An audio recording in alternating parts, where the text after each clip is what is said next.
Hello everyone, class 10th आपका हमने chapter किया था। Chapter number 3 two stories about flying. उसमें फ़र्स्ट पार्ट किया था हिज फर्स्ट फ्लाइट, जो लियम ओ फ्लर्टी ने लिखा है। आज हम सेकंड पार्ट करने वाले हैं द ब्लैक एरोप्लेन, जो फ्रेडरिक फॉरेस्ट ने लिखा है। ये पढ़ना है हमें, आज हम इसके बारे में जानेंगे। So let's start. The black aeroplane. अभी रीड बाय रीड करते करते मैं आपको इसकी समरी देती रहूँगी। The moon was coming up in the east behind me. The stars were shining in the clear sky above me. There wasn't a cloud in the sky. I was happy to be alone, high up in the sky, high up above the sleeping countryside. I was flying my old Dakota aeroplane over France back to England. I was dreaming of my holiday and looking forward to being with my family. I looked at my watch 1:30 in the morning. ये एक pilot की story है। वो अपने साथ हुआ एक incident हमारे साथ शेयर कर रहा है। तो उस इंसिडेंट को वो स्टार्टिंग से बताते हुए हमें बता रहा है कि ईस्ट से मून दिखाई दे रहा था, उसके पीछे स्टार्स दिख रहे थे और आसमान में बादल नहीं थे। वो बहुत खुश था कि वो अपनी कंट्री साइड के ऊपर उड़ रहा है। वो अपना डिकोटा एयरप्लेन उड़ा रहा था ऊपर फ्रांस के ऊपर। इंग्लैंड वापस जाते टाइम वो अपना हॉलीडे ड्रीम कर रहा था और देख रहा था कि किस तरह से वो अपनी फैमिली के साथ अपनी हॉलीडेज़ इंजॉय करेगा। 1:30 हो रहा था सुबह का। I should call Paris control soon, I thought as I look down past of the nose of the aeroplane. I saw the lights of big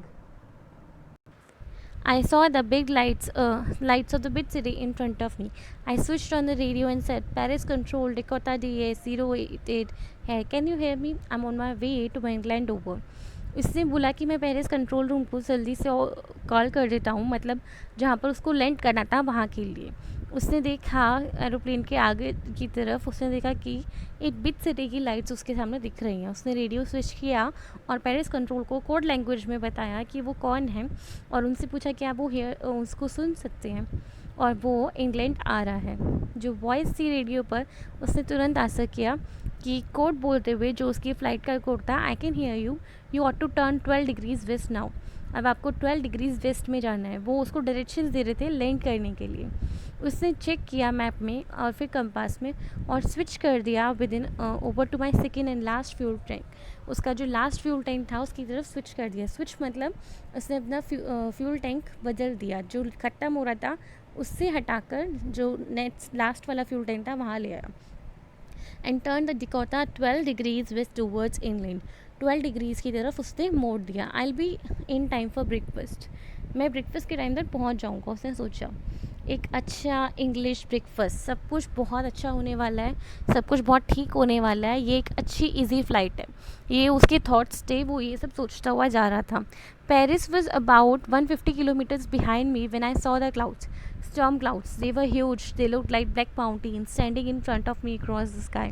Paris वो जो था 150 किलोमीटर उसके पीछे था, बिहाइंड में, और वो बादलों में देख रहा था।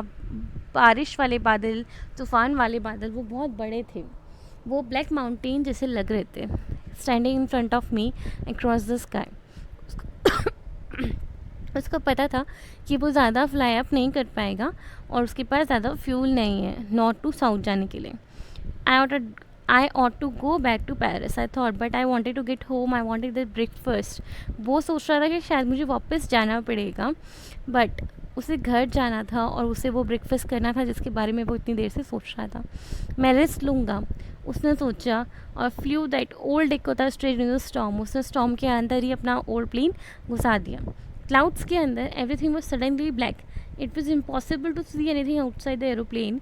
The old aeroplane jumped and twisted in the air. I looked at compass. I couldn't believe.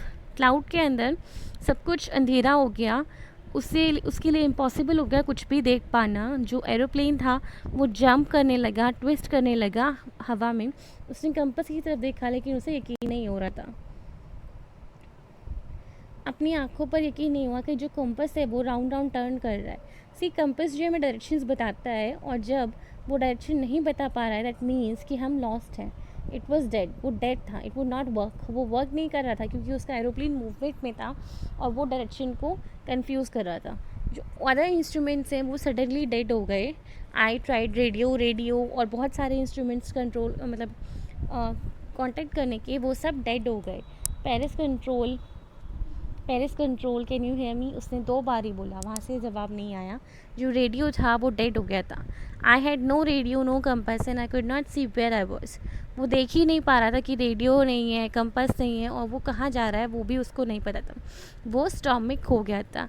Black clouds उसके पास थे, वो दूसरा एरोप्लेन देख पा रहा था, बट उसके लाइट्स नहीं थे उसके विंग्स पर, बट वो देख पा रहा था कि वो ठीक उसके साथ ही उड़ रहा है। उसने पायलट का फेस देखने की कोशिश की, वो उसकी तरफ आया, वो बहुत खुश था देखते हुए अनदर पर्सन को। ही lifted one hand and waived, उसने एक हाथ उठाया और वेव करते हुए बोला, मुझे फॉलो कर लो, फॉलो मी। उसे पता था कि मैं खो गया हूँ, शायद वो हेल्प करने की कोशिश कर रहा था।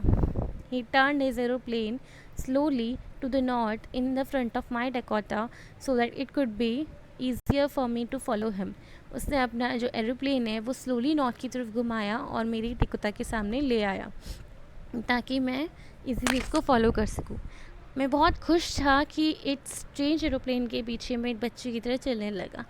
1-1.5 घंटे के बाद जो स्ट्रेंज ब्लैक एरोप्लेन है वो वहीं पर था, मेरे सामने क्लाउड्स में। Now there was only enough fuel in the old Dakota's last train to fly for 5 to 10 minutes more. I was starting to feel frightened again. Frightened मतलब घबराया हुआ, डरा हुआ सा। उसे वापस डरा हुआ सा फील होने लगा क्योंकि 10 से 5 मिनट का ही उसके पास फ्यूल था। बट देन वो नीचे की तरफ जाने लगा। उसने उसे फॉलो किया। सडनली वो क्लाउड्स में से बाहर आया और 2 स्ट्रेट लाइन्स देखी लाइट की इन फ्रंट ऑफ मी। वो रनवे था, एक एयरपोर्ट था, वो सेफ था। ऑल ऑफ सडन ऐसा हो गया कि जब उसने सोचा कि 5-10 मिनट का ही फ्यूल बचा है, तभी जो सामने वाला एरोप्लेन था उसको बाहर की तरफ ले आया, और जैसे ही वो क्लाउड्स के बाहर आया उसने देखा कि वो तो एयरपोर्ट पहुंच गया है। उसने टर्न किया, लुक किया अपने फ्रेंड्स को जो ब्लैक एरोप्लेन में था, बट जो स्काई था वो खाली था, वहाँ तो कुछ भी नहीं था। जो ब्लैक एरोप्लेन था वो कहीं गायब हो गया था, उसे देख नहीं पा रहा था। उसने लैंड किया, not to sorry walk away from old Dakota, उसे कुछ सॉरी फील नहीं हो रहा था नियर द कंट्रोल टावर जाते वक्त। I went and asked a woman in the control centre where I was and who the other pilot was. वो गया कंट्रोल सेंटर में, उसने पूछा कि मैं कहाँ पर हूँ और वो दूसरा पायलट कहाँ है। आई वॉन्टेड टू से थैंक यू, मैं इनको थैंक यू बोलना है। उसने मेरी तरफ स्ट्रेंजली देखा और बोला, हंसने लगी, अनदर एयरप्लेन। वहाँ स्टॉर्म में वहाँ पर कोई एरोप्लेन था क्या? वहाँ तो कोई एरोप्लेन नहीं उड़ रहा था आज, आपका ही अकेला था जो मुझे रडार पे दिख रहा था। So who help me to arrive there safely without a compass और a radio and without any more fuel in my tent? Who was the pilot on the strange black aeroplane flying in the storm without lights? तो मुझे आज किसने help किया? Compass के बिना, radio के बिना, मेरे पास तो फ्यूल भी नहीं था टेंट्स में। वो स्ट्रेंज ब्लैक एरोप्लेन का पायलट कौन था जो उसे स्टॉर्म्स में से निकाल कर ले आया, जो उसे लाइट्स में से निकाल कर ले आया? हमारी स्टोरी यहाँ पर ख़त्म होती है। इस स्टोरी में उसने हार मानने की कोशिश नहीं की, वो उड़ता ही जा रहा था। उसे उसे पूरा यकीन नहीं था कि वो पहुंच जाएगा, बट स्टिल उसने रिस्क लिया। उसने क्लाउड्स देखकर उसके अंदर जाने की कोशिश की। हमने 2 स्टोरी पढ़ी थी। फर्स्ट थी फर्स्ट फ्लाइट, जिसमें वो डर डर के अपनी लाइफ जी रहा था, एंड एट द लास्ट जब उसने हिम्मत की तब वो उड़ने के लायक हो पाया। और ये सेकंड स्टोरी, जिसे आसमान में उड़ना बहुत पसंद है, बट स्टिल वो एक ऐसे इंसिडेंट में फंस जाता है विच वॉज़ अनफॉर्चुनेट, और फिर वो उसमें से कैसे निकलता है। ये दोनों स्टोरी फ्लाइंग्स के बारे में है, उड़ने के बारे में है, 2 लोगों के कंपैशन के बारे में है, 2 पर्सन्स के बारे में बताती है हमें। और हमने ये दोनों स्टोरी अपना ये जो चैप्टर है ये ख़त्म कर दिया है। इसके बाद नेक्स्ट क्लास में हम इसकी एक्सरसाइज करेंगे, जिसमें थिंकिंग अबाउट द टेस्ट है, थिंकिंग अबाउट लैंग्वेज है, और ये हम अपनी नेक्स्ट एक्सरसाइज में करेंगे। इसमें राइटिंग में मैं ये सेशन ढूंढ रही थी।